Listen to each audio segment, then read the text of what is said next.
నిమిషాలు మనము ఒక మాటను జ్ఞాపకం చేసుకొని సహోదరులకు మన సమయాన్ని అప్పగిద్దాం. ఈరోజు మనుషులు పలికేటువంటి ఒక మాట ఏంటంటే ఎప్పుడంటే సంతోషం వచ్చినప్పుడు ఆ మాట సంతోషం వచ్చినప్పుడు ఎవరు కూడా దేవుని గురించి జ్ఞాపకం చేసుకోరు. నా జ్ఞానం వలన నేను గొప్పవాడినయ్యాను,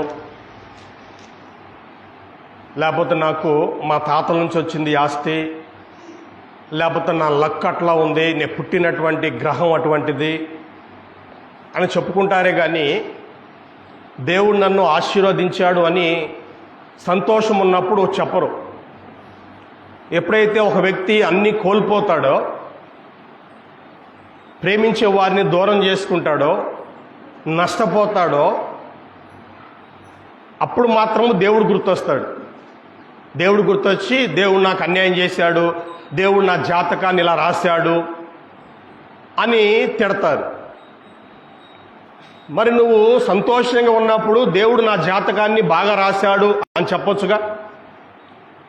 సంతోషంగా ఉన్నప్పుడు ఎప్పుడు కూడా దేవుడు నాకు మంచి జాతకం ఇచ్చాడు అని చెప్పరు. అన్నీ పోగొట్టుకున్న తర్వాత దేవుడు నా రాత ఇలా రాశాడు, దేవుడు నాకు అన్యాయం చేశాడు అని మాట్లాడతారు. ఈరోజు మనం చూడబోతుంది ఏంటంటే దేవుడు ఎవరికైనా అన్యాయం చేస్తాడా? ఎవరికైనా, స్త్రీలకైనా, పురుషులకైనా, పేదవారికైనా, ధనవంతులకైనా, లేకపోతే వికలాంగులకైనా దేవుడు ఎవరికైనా అన్యాయం చేస్తాడా? ఆ విషయాన్ని గురించి ఈరోజు మనము ఆలోచన చేయబోతున్నాం. 129వ కీర్తన 4వ వచనం మనం గమనిస్తే, 129వ కీర్తన 4వ వచనం మనం గమనిస్తే, యెహోవా న్యాయవంతుడు. చాలండి, యెహోవా న్యాయవంతుడు అని భక్తుడు తెలియజేస్తున్నాడు. న్యాయవంతుడు అంటే న్యాయంగా ఉండేవాడు, ఎవరికి అన్యాయం చేసేవాడు కాదు. ఇక్కడ గ్రంథంలో మనం గమనిస్తే న్యాయము, నీతి అనేటువంటి మాటలు రెండు కూడా పర్యాయ పదాలు. జస్ట్ అంటారు, లేకపోతే రైటస్నెస్ అంటారు. జస్ట్ అన్నా, రైటస్నెస్ అన్నా రెండు కూడా పర్యాయ పదాలు. న్యాయాధిపతి లేదా న్యాయవంతుడు, నీతిమంతుడు. నీతిమంతుడు అన్నా, న్యాయవంతుడు అన్నా రెండు ఒకటే. బైబిల్ గ్రంథంలో అనేక సార్లు కూడా దేవుడు నీతి గలవాడు, దేవుడు న్యాయాధిపతి, దేవుడు న్యాయవంతుడు, ఎవరికి అన్యాయం చేసేవాడు కాదు అనేటువంటి మాటలు మనకి పదే పదే ఉంటాయి. మరి మనుషులు ఎందుకు అలా మాట్లాడతారు? దేవుడు నాకు అన్యాయం చేశాడని మనుషులు ఎందుకు మాట్లాడతారు? ఒకసారి మనము యోబు గురించి మనం గమనిస్తే, యోబుకు జరిగినటువంటి విషయాలు మామూలు విషయాలు కాదు. ఒకే రోజు తన గొర్రెలను పట్టకపోయారు, ఒంటెలను పట్టకపోయారు, గాడిదలను పట్టకపోయారు. ఆ రోజుల్లో వాళ్ళకి ఆస్తి ఏంటంటే పశువులే వాళ్ళ ఆస్తి. వేరే వాళ్ళు వచ్చి వాళ్ళ పశువుల కాపర్లను కొట్టల్లా, చంపల్లా వాళ్ళ పశువులు మొత్తం ఎత్తుకెళ్ళారు. అదే రోజు వాళ్ళ పిల్లలు మొత్తం ప్రతిరోజు ఒకరింట్లో భోజనం చేస్తారు. 7 కొడుకులు, వారంలో 7 రోజులు, రోజుకు ఒకరింట్లో భోజనం. ఒకరోజు ఒక ఇంట్లో భోజనం అందరూ సంతోషంగా కలిసి భోజనం చేస్తూ ఉంటే ఆ ఇల్లు మాత్రమే పడిపోయింది. పక్కిల్లు బాగానే ఉంది, ఆ ఇల్లు మాత్రమే పడిపోయి యోబుకున్నటువంటి 7 కొడుకులు, 3 కూతుర్లు సజీవ సమాధి అయిపోయారు. అదే రోజు ఆస్తి పోయింది. అదే రోజు వాళ్ళ ఇంట్లో 10 శవాలు. ఎలా ఉంటుంది పరిస్థితి? మనం ఒక్కరు చచ్చిపోతేనే దేవుడు నాకు గొప్ప అన్యాయం చేశాడు, దేవుడు నా జాతకాన్ని రాశాడు, భర్త లేకుండా జీవించాలనా, భార్య లేకుండా జీవించాలనా, కొడుకుని దేవుడు తీసుకున్నాడు అని ఇష్టం వచ్చినట్లు మాట్లాడతాం. ఏది ఒక్కళ్ళు చచ్చిపోతేనే, ఒక్కటే రోజు 10 శవాలు. ఇంకా ఏం మాట్లాడాలి? ఏం మాట్లాడాలండి? చూడండి, యోబు గ్రంథము 1వ అధ్యాయము చివరి వచనం మనం గమనిస్తే, యోబు గ్రంథము 1వ అధ్యాయము చివరి 2 వచనాలు మనం గమనిస్తే, నేను నా తల్లి గర్భంలో నుండి దిగంబరినై వచ్చితిని, దిగంబరినై అక్కడ తిరిగి వెళ్ళేదను, యెహోవా ఇచ్చెను, యెహోవా తీసుకొని పోయాను, యెహోవా నామమునకు స్తుతి కలుగును గాక. ఈ సంగతుల్లో ఏ విషయమందును యోబు ఏ పాపం చేయలేదు, దేవుడు అన్యాయం చేసినని చెప్పలేదు. ఒక్కసారి మన చరిత్ర గుర్తు చేసుకోండి. చరిత్ర గుర్తు చేసుకోండి.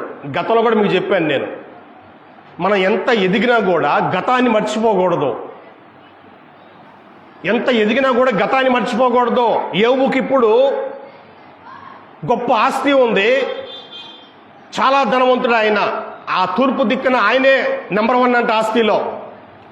అలాగనే సంతానము 7 కొడుకులు 3 కూతుర్లు. అంటే వీడి సంతానం బాగుంది, ఆస్తి బాగుంది, మంచి భార్య ఉంది. మరి ఇలా ఉన్నప్పుడు ఇవన్నీ ఎక్కడి నుంచి వచ్చినాయి? ఇవన్నీ మధ్యలో వచ్చినాయి. యోబు అది గుర్తించాడు. నేను నా తల్లి గర్భంలో నుండి దిగంబరనే వచ్చి తిని, ఏమి లేకుండా వచ్చాను ఈ లోకానికి. వచ్చేటప్పుడు నాకు భార్య లేదు, పిల్లలు లేరు, ఆస్తి లేదు, అసలు బట్టలే లేవు, నాకు బట్టలే లేవు. దిగంబరిగా నేను వచ్చాను, ఏమి లేనివాడిగా వచ్చాను. దిగంబరనై తిరిగి అక్కడికి వెళ్ళేదను. రేపు వెళ్ళాల్సి వచ్చినప్పుడు కూడా ఏం తీసుకొని పోను, నేను నా భార్యను తీసుకొని పోలేను, పిల్లల్ని తీసుకొని పోలేను, కనీసము నేను వేసుకున్న చొక్కా కూడా, కట్టుకున్న పంచి కూడా తీసుకొని పోలేను. అన్నీ ఇక్కడే వదిలేసి వెళ్ళిపోవాలి. మరి ఎందుకు వస్తాయి మాటలు? మధ్యలో వచ్చాడు భర్త, మధ్యలో వచ్చాడు పిల్లలు, మధ్యలో వచ్చింది భార్య, మధ్యలో వచ్చింది ఆస్తి. ఒకవేళ దాన్ని పోగొట్టుకోవాల్సి వస్తే, అది దూరం అయితే మాటలు ఎందుకు వస్తాయి? వచ్చేటప్పుడు ఏమైనా తెచ్చావా? వచ్చేటప్పుడు తెస్తే పోయేటప్పుడు ఇదేంది నన్ను నా మొత్తం దోచుకున్నారు అని అన్న ఒక అర్థం ఉంటుంది. వచ్చేటప్పుడు ఏం తీసుకొని రాలా? మరి వాటిని పోగొట్టుకున్నప్పుడు ఎందుకు ఆ మాటలు? యోబు అదే గుర్తించాడు. యెహోవా ఇచ్చాడు, యెహోవా తీసుకున్నాడు, యెహోవా నామానికి స్తుతి కలుగును గాక. ఇచ్చింది ఆయనే, ఇప్పుడు తీసుకున్నాడు. దానికి నేను ఆయన తిట్టాలనా? ఇచ్చింది ఆయన. నేను అడకపోయినా భార్యనిచ్చాడు, అడకపోయినా పిల్లల్నిచ్చాడు, అడకపోయినా నన్ను ఆశీర్వదించాడు, ఆస్తినిచ్చాడు. ఇప్పుడు ఆయన తీసుకున్నాడు, ఇచ్చాడు, తీసుకున్నాడు. మధ్యలో నేనెవరిని మాట్లాడటానికి? దేవుడు అన్యాయం చేసినని చెప్పలేదు. దేవుడు అన్యాయం చేశాడా? ఇచ్చినట్టు ఇచ్చి తీసుకున్నాడు. ఎందుకు వస్తాయి ఆ మాటలు? దేవుడు ఏది చేసినా న్యాయంగానే ఉంటాడు. అందరికీ న్యాయం చేసేవాడు తప్ప ఎవరికి ఆయన అన్యాయం చేసేటువంటి దేవుడు కాదు. ఎవరికి అన్యాయం చేయడు. అది ఎందుకు జరిగింది అనేటువంటిది మనము ఆలోచించాలి. అదే ప్రసంగి అంటాడు కదా, ప్రసంగి గ్రంథము చూడండి. మనము ఒక విషయం జరిగినప్పుడు దాని గురించి ఏం చేయాలి? ప్రసంగి జ్ఞానవంతుడు చెప్తున్నాడు. 7:14 ప్రసంగి గ్రంథము 7:14 మనం గమనిస్తే, సుఖదినమందు సుఖముగా ఉండము, ఆపద్దినమందు యోచించుము. చూడండి, సుఖం వచ్చినప్పుడు సుఖంగా ఉండు, ఆపద వచ్చినప్పుడు కొద్దిగా ఆలోచించు. ఎందుకు వచ్చింది ఈ ఆపద? ఎందుకు నేను పోగొట్టుకున్నాను? ఎందుకు నా సంతోషాన్ని ఇప్పుడు దూరం అయిపోయింది అని ఒక నిమిషం ఆలోచించు. అంతేగాని దేవుడు నాకు అన్యాయం చేశాడు, దేవుడు నా జాతకంలో రాశాడు, దేవుడు నా జీవితాన్ని భ్రష్టు పట్టించాడు, ఇలాంటి మాటలు మనము మాట్లాడకూడదు. ఆ హక్కు మనకు లేదు. దేవుడు ఎవరికి అన్యాయం చేసేటువంటి దేవుడు కాదు. చివరిగా ఒక మాట చదివి నేను ముగిస్తాను. నెహెమ్యా గ్రంథము 9వ అధ్యాయము 33వ వచనం మనం గమనిస్తే, నెహెమ్యా మాట్లాడుతూ ఉన్నాడు. నెహెమ్యా గ్రంథము 9వ అధ్యాయము 33వ వచనంలో, మా మీదకి వచ్చిన శ్రమలన్నిటినీ చూడగా నీవు న్యాయస్థుడివే, నీవు సత్యముగానే ప్రవర్తించితివి, కానీ మేము దుర్మార్గులమైతిమి. ఆ మాట రావాలండి శ్రమ వచ్చినప్పుడు. ఇక్కడ ఇశ్రాయేలుకు వచ్చినటువంటి శ్రమలు మామూలు శ్రమలు కాదు. 70 సంవత్సరాలు వాళ్ళు బబులోను చెరల్లో నానా బాధలు పడ్డారు. నానా బాధలు అసలు చెప్పుకోవటానికి కూడా అవి చాలా బాధాకరంగా ఉంటాయి. ఆడపిల్లలు చెరిపేస్తున్నారు, పురుషుల్నేమో చంపేస్తున్నారు, బానిసలుగా చేసుకున్నారు. డబ్బులు ఇచ్చి నీళ్ళు కొనుక్కోవాలి, డబ్బులు ఇచ్చి కట్టలు కొనుక్కోవాలి. చిన్నపిల్లలంట తల్లి ఒడిలో అన్నము ద్రాక్షారసం అని చెప్పి అడిగితే ఆమెకే లేదు తిండి, పిల్లలకేం పెట్టుద్ది? తల్లి ఒడిలోనే చచ్చిపోతున్నారంట. భయంకరమైనటువంటి కరువు, తినటానికి తిండి లేదు, త్రాగటానికి నీళ్లు కూడా లేవు. నీళ్ళు తాగుదామన్నా చూడండి, ఆకలేసినప్పుడు తిండి లేకపోతే మనం ఏం చేస్తామంటే నీళ్ళు తాగానే సరే కడుపు నింపుకుంటాం. నీళ్లు త్రాగుదామన్నా డబ్బులు ఇస్తేనే నీళ్లు వాళ్ళకి. ఇప్పుడు మనం కొనుక్కుంటున్నాం నీళ్లు. ఒకప్పుడు మనం నీళ్లు కొనుక్కున్నామా? ఉచితంగా నీళ్లు మనము బావి కాడ తాగాం, బోరింగ్ కాడ తాగాం, ఉచితమైన నీళ్లు. కానీ ఇప్పుడు క్యాన్ 5 రూపాయలు 10 రూపాయలు. బయటికి పోతే కొట్ల కాడికి పోతే 4 రూపాయలు ఇవ్వాలా, 5 రూపాయలు ఇవ్వాలా, 20 రూపాయల బాటిల్ కొనాలా. ఇశ్రాయేల్ కాలములో, ఆ కాలములో వాళ్ళు ఆకలేస్తుంది, బాగా తిందామంటే ఏమి లేదు, కనీసం మంచినీళ్ళు దాకా బ్రతుకుదాం అనుకుంటే ఆ నీళ్లు కూడా డబ్బులు ఇస్తేనే నీళ్ళు ఇస్తామంటున్నారు. చాలా మంది పిల్లలు, చిన్నపిల్లలు వాళ్ళు తట్టుకోలేరు కదా, పెద్దవాళ్ళన్నా కొన్నాళ్ళు ఆగుతారు, కానీ చిన్నపిల్లలంట తల్లి ఒళ్ళోనే చనిపోతున్నారంట. భయంకరమైనటువంటి శ్రమలు వచ్చినాయండి. ఇళ్ళల్లో నానా రకాల రోగాలు ఉన్నాయంట.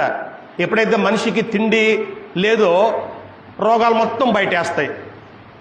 మనిషి ఎప్పుడైతే ఆహారం సరిగా తింటలేదో ఆటోమేటిక్గా వాడికి నెమ్ము వస్తుంది, టీబీ వస్తుంది, ఇంకా రోగాలు మొత్తం స్టార్ట్ అవుతాయి తిండి లేకపోతే. ఒకవైపు రోగాలు, ఒకవైపు తినటానికి తిండి లేక ఆకలి బాధలు. వాళ్ళు అనుకుంటున్నారు చచ్చిపోయిన వాళ్ళే మంచి వాళ్ళు అనుకుంటున్నారు. మందిరంలోనే కొన్ని లక్షల మందిని బబులోనీలు కత్తి తీసుకొని చంపేశారు కదా, మనకంటే వాళ్ళే నయం, హాయిగా వెళ్ళిపోయారు అనుకుంటున్నారు వీళ్ళు. అన్ని శ్రమలు వచ్చినాయండి. దానికి ఇప్పుడు నెహెమ్యా అంటున్నాడు, మరలా చూద్దాం వచ్చినాన్ని, మా మీదకి వచ్చిన శ్రమలన్నిటినీ చూడగా నీవు న్యాయస్థుడివే. ఇన్ని శ్రమలు రావడానికి కారణము మా పాపం. ఏమండి, ఒక్కసారి ఇశ్రాయేల్ని మనం చూస్తే దేవుడు వాళ్ళ కళ్ళ ముందు ఎన్ని అద్భుతాలు చేసినా కూడా వాళ్ళు నమ్మకుండా ఆ కాసేపేమో దేవుడు నిజం గొప్పోడు అనుకుంటారు, ఆ 2 రోజుల తర్వాత మరలా దేవుని మీద గొనుగుతారు. సముద్రాన్ని 2 భాగాలుగా చేసి వాళ్ళని బయటికి తీసుకొస్తే అప్పుడేమో బాగానే ఉన్నారు, బయటికి రాగానే మాకు నీళ్ళు చేదుగా ఉన్నాయి, మాకు మాంసం లేదు అని గొనుగుతున్నారు. సముద్రాన్ని చీల్చినటువంటి దేవుడు నీకు నీళ్ళు ఇవ్వడా, నీకు మాంసం ఇవ్వడా? ఎందుకు తొందరపడి మాట్లాడతావు? అంతంతలోనే బయటపడుతున్నారు. కొద్దిగా ఇబ్బంది రాగానే గొనుగుతున్నారు, సనుగుతున్నారు. ఇంతలోకి మాటలు ఎలా వస్తాయి? నిలుపు నిదానం ఉండాలి కదా. అందుకన్నాడు ఆపద్దిన మందు ఆలోచించు అన్నాడు. ఇప్పుడు నెహెమ్యా ఆలోచించి మాట్లాడుతున్నాడు. మా మీదకి వచ్చినటువంటి శ్రమలన్నిటినీ చూడగా నీవు న్యాయస్థుడివే, నీ తప్పేం లేదు. నువ్వు ముందే చెప్పావు, అయ్యా మంచి దేశాన్ని మీకు ఇవ్వబోతున్నాను, నా మాటలు మీరు ఆలకిస్తే, నా ఆజ్ఞలను పాటిస్తే దాంట్లో మీరు క్షేమంగా ఉంటారు, ఒకవేళ నా ఆజ్ఞలు మీరు పాటించకపోతే ఈ శాపాలు మొత్తం నీకు వస్తాయి అని వివరంగా దేవుడు ముందుగానే చెప్పాడు.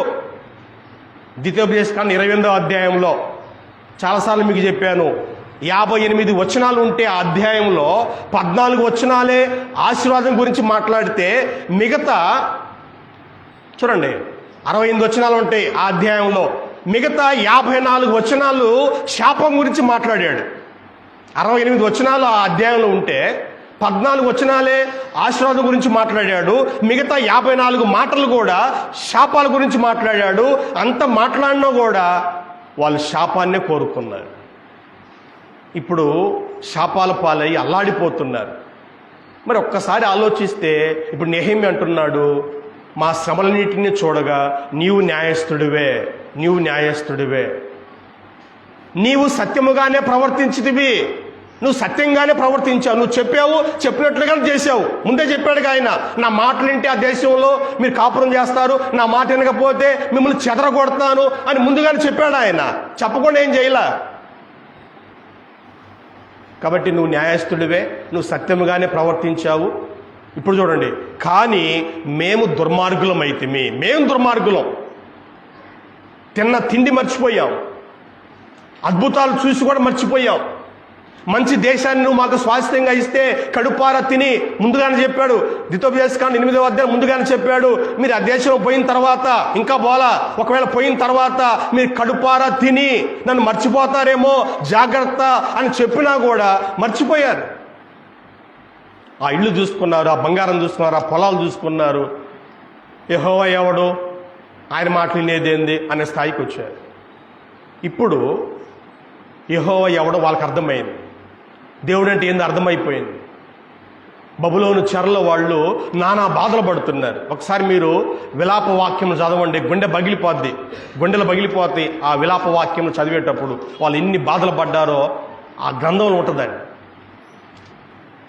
నెహెమ్యా అంటున్నాడు, నువ్వు న్యాయంగానే ఉన్నావు, నువ్వు సత్యంగానే ప్రవర్తించావు, మేము దుర్మార్గులం. కాబట్టి దేవుడు ఎప్పుడు కూడా న్యాయంగానే ఉంటాడు, సత్యంగానే ఉంటాడు, ఆయన చెప్పింది చేస్తాడు. మనమే దుర్మార్గులమై ఉండి శ్రమలు తెచ్చుకుంటాం. శ్రమలు పడేటప్పుడు మనం ఇంకేమంటామంటే, దేవుడు నాకు అన్యాయం చేశాడు, దేవుడు నా సంతోషాలు లాక్కున్నాడు, దేవుడు నాకు ప్రియమైన వారిని తీసుకెళ్ళాడు. ఆయనకేమైనా సరదానా నీ సంతోషాన్ని దూరం చేయడానికి? ఆయనకేమైనా సరదానా? ముందుగానే చెప్పాడు ఆయన, మద్యానికి బానిసలు కావద్దు అన్నాడా? బుద్ధిహీనంగా తిరగవద్దు అన్నాడా? అధికంగా దుర్మార్గ పనులు చేయొద్దు, నీ కాలానికి ముందుగా నువ్వేలా చనిపోతావు అన్నాడా? ఆయన ముందే చెప్పాడు. అధికంగా దుర్మార్గ పనులు చేస్తే నీ కాలానికి ముందుగానే చచ్చిపోతావు అన్నాడు. బుద్ధిహీనంగా తిరిగితే నీ కాలానికి ముందుగా నువ్వు చచ్చిపోతావు అని చెప్పాడు. అన్నీ చెప్పాడు, ముందుగానే చెప్పాడు ఆయన. ఇప్పుడు అంతా అయిపోయిన తర్వాత నువ్వు నాకు అన్యాయం చేశావు, నన్ను దూరం, నా సంతోషం లాక్కున్నావు అని అంటే, కాబట్టి దేవుడు న్యాయవంతుడే, ఎప్పుడైనా సత్యంగానే ప్రవర్తిస్తాడు. మనమే దుర్మార్గులమై ఉండి శ్రమలను చేతులారా కొని తెచ్చుకుంటున్నాం. మనము పాపం చేసి శ్రమలు మరణాలు కొని తెచ్చుకుంటే దానికి దేవుడు ఎలా బాధ్యుడవుతాడు? దేవుడు అన్యాయం చేసిన వాడు ఎలా అవుతాడు?